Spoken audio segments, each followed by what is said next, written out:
Pope Francis has appointed Cardinal Luis Tagle, the new head of the Congregation for the Evangelization of Peoples. Something unexpected is happening in the Christian community. Insiders from the Vatican claim Cardinal Luis has openly challenged Pope Francis in a heated debate.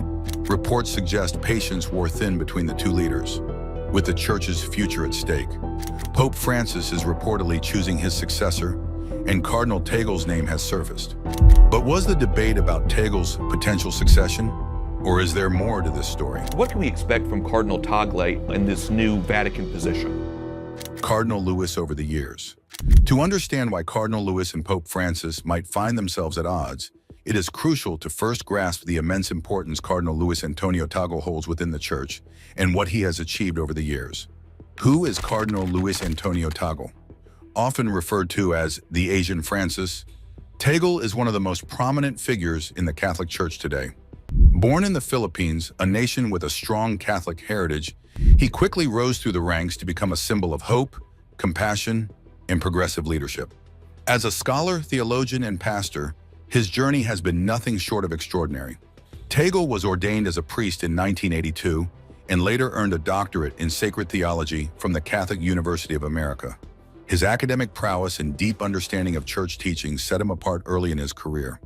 In 2011, he was appointed as the Archbishop of Manila, one of the most influential roles in the Catholic Church in Asia. It was here that Tagle began to garner international attention for his pastoral approach, humility, and ability to connect with people from all walks of life.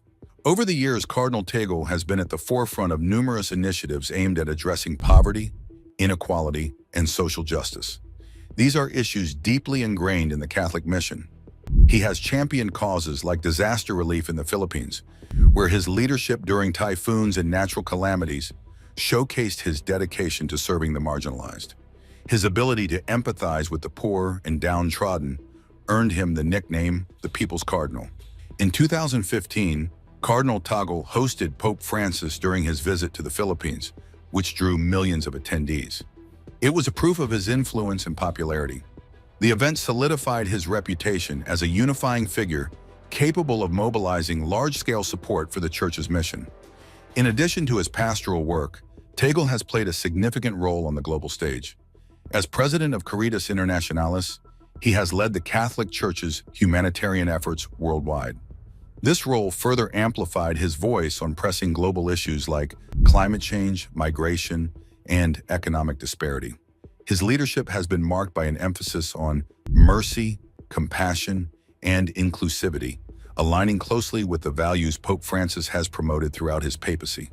One key moment that underscored Tagle's significance was his appointment as prefect of the Congregation for the Evangelization of Peoples in 2019. This powerful Vatican office oversees missionary work and the Church's presence in developing countries, placing Tagle at the helm of one of the most crucial aspects of Catholicism's future. The appointment was widely seen as a signal of his rising prominence and a potential pathway to higher leadership. However, with great influence comes great scrutiny. Critics have occasionally questioned whether Tagle's compassionate style is enough to tackle the entrenched challenges facing the Church, such as clerical abuse scandals and declining vocations in some regions. His supporters, however, argue that his focus on pastoral care and human connection is precisely what the Church needs in these turbulent times. Events in recent years have only fueled speculation about Tagle's potential as a successor to Pope Francis.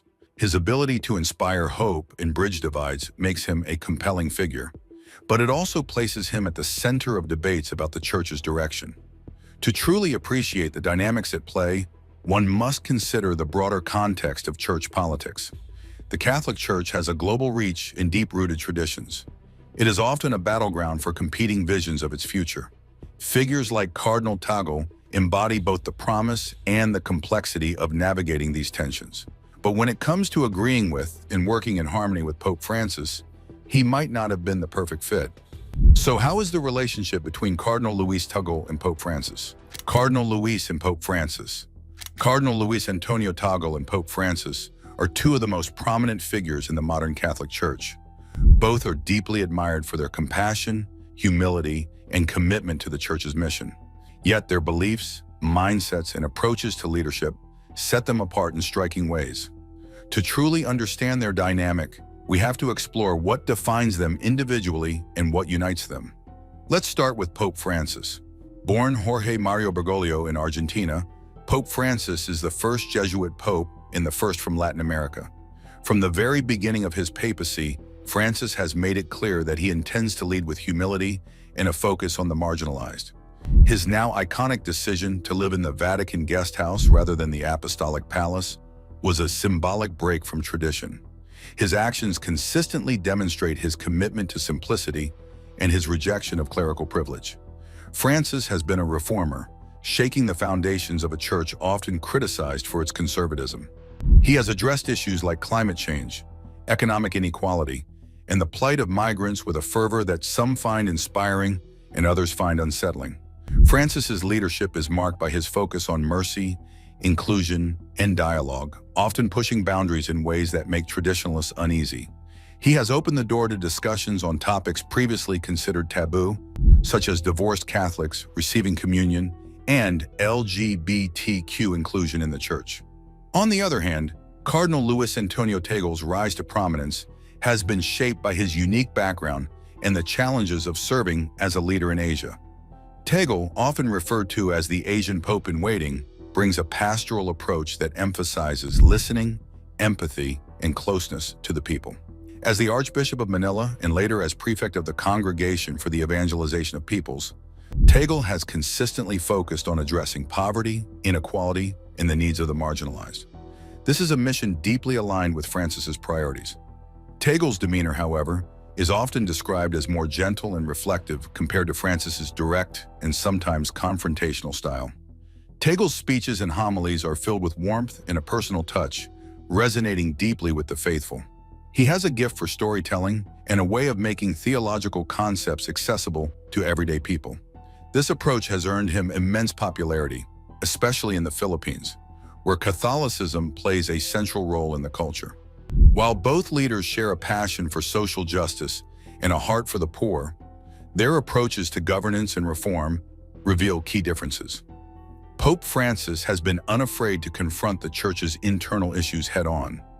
He often clashes with conservative factions. He has called out corruption, demanded accountability for clerical abuse, and sought to decentralize the Church's power structure.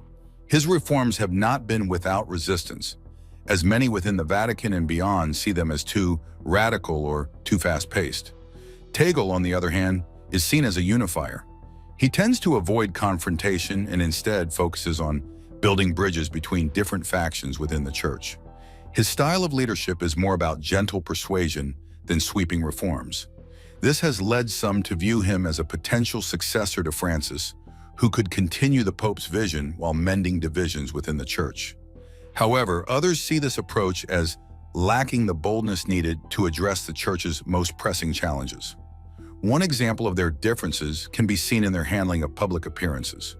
Pope Francis is known for his off-the-cuff remarks and willingness to engage with controversial topics.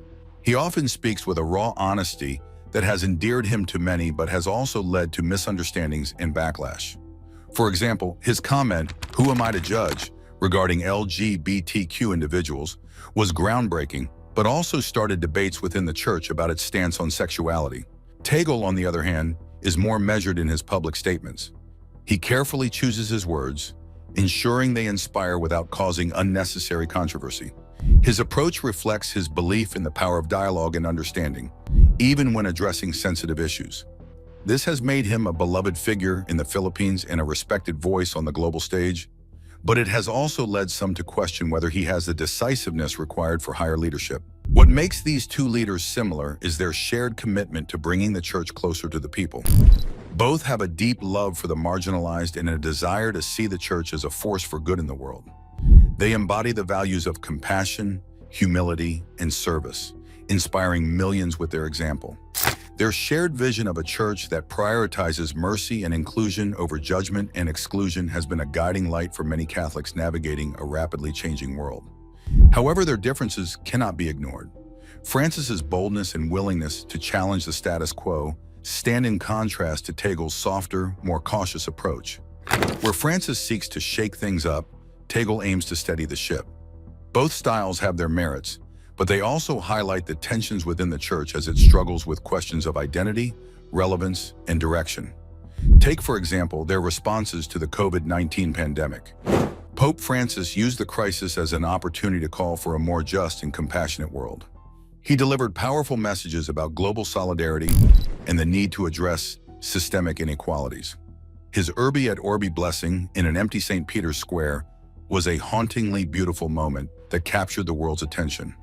Tagle, meanwhile, focused on the pastoral needs of his community. He spearheaded initiatives to provide aid to those most affected by the pandemic in the Philippines and beyond, demonstrating his commitment to practical, on-the-ground solutions.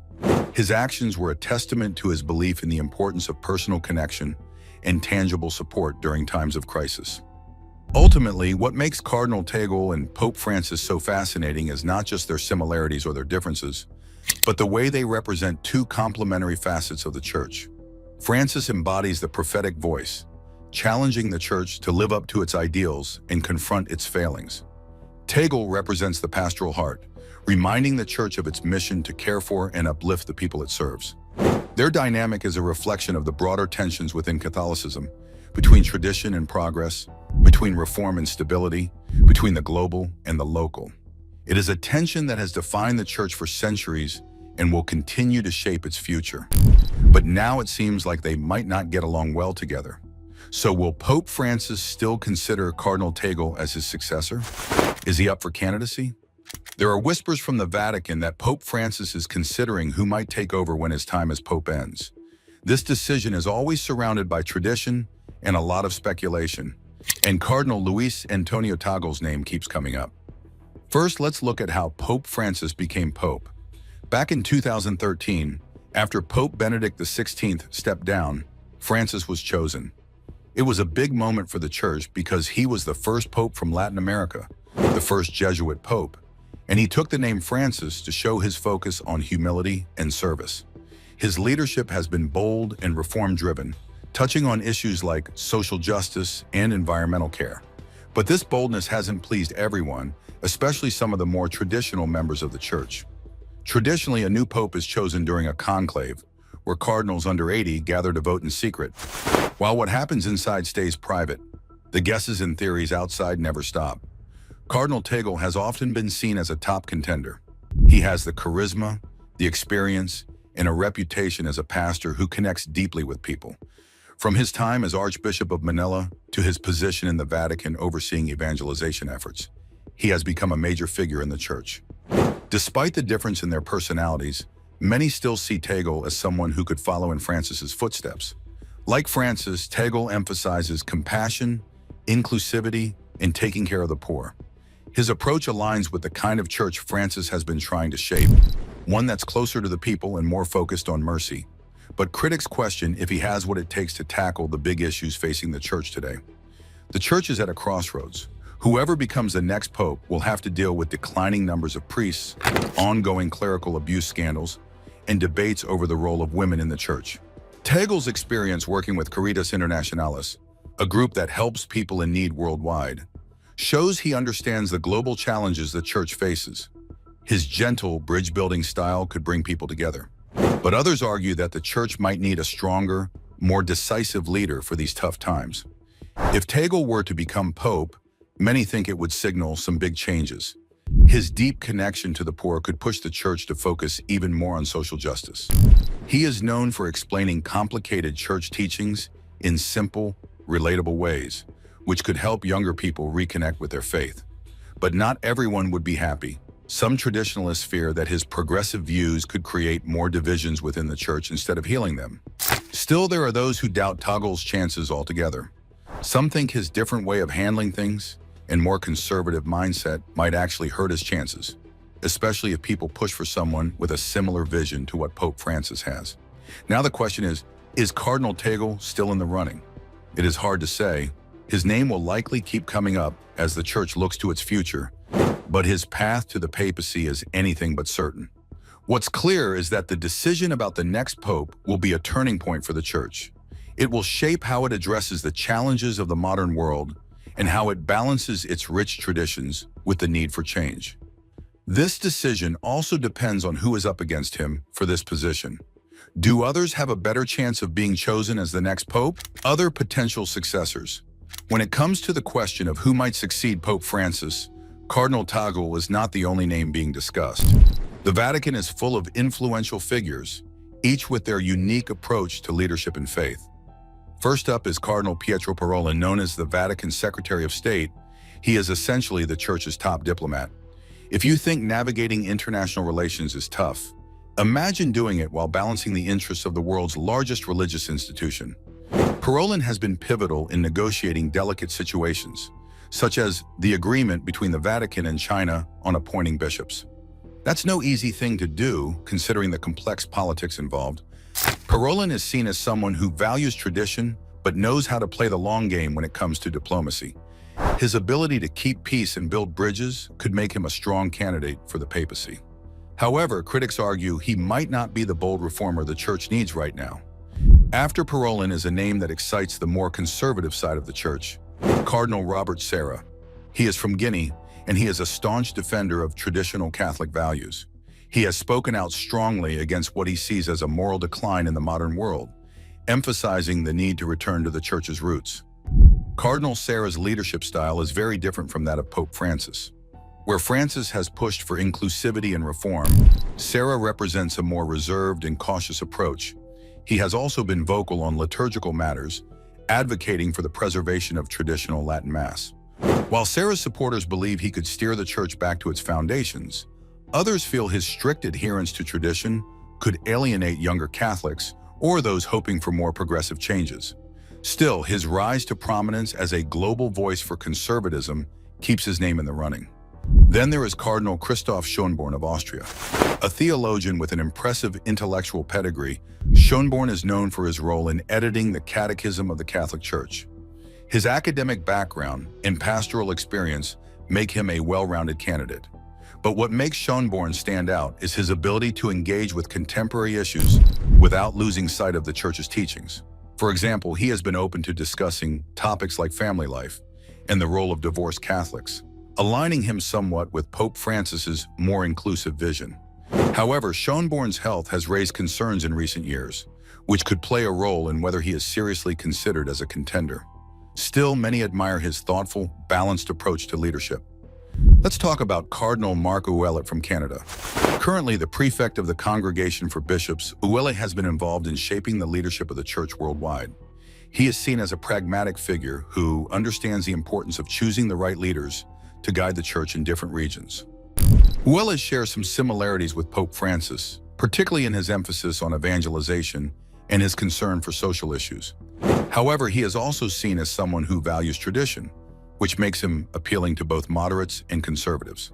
The interesting thing is that Ouellet was considered a strong candidate during the 2013 conclave that ultimately elected Pope Francis. So if you are looking for someone with experience as a frontrunner, Ouellet fits the bill. But if you want to hear about under-the-radar candidates, Cardinal Luis Ladaria Ferrer is the one.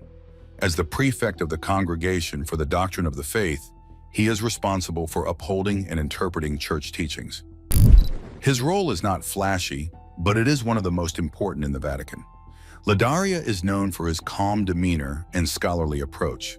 While he does not generate the same buzz as some of the other names on this list, his deep understanding of theology and doctrine makes him a potential candidate for those who value intellect and stability. That said, Ladaria's quiet nature might work against him at a time when the Church needs a more visible and vocal leader. But sometimes the quieter ones make the biggest impact. Finally, let's not forget Cardinal Matteo Zuppi from Italy. Often called the People's Cardinal, Zuppi is known for his close connection to grassroots communities and his efforts to build peace. He has worked on interfaith dialogue and has been involved in humanitarian projects, aligning him with Pope Francis's focus on mercy and inclusion. Zuppi's friendly demeanor and commitment to social justice have earned him a lot of admiration.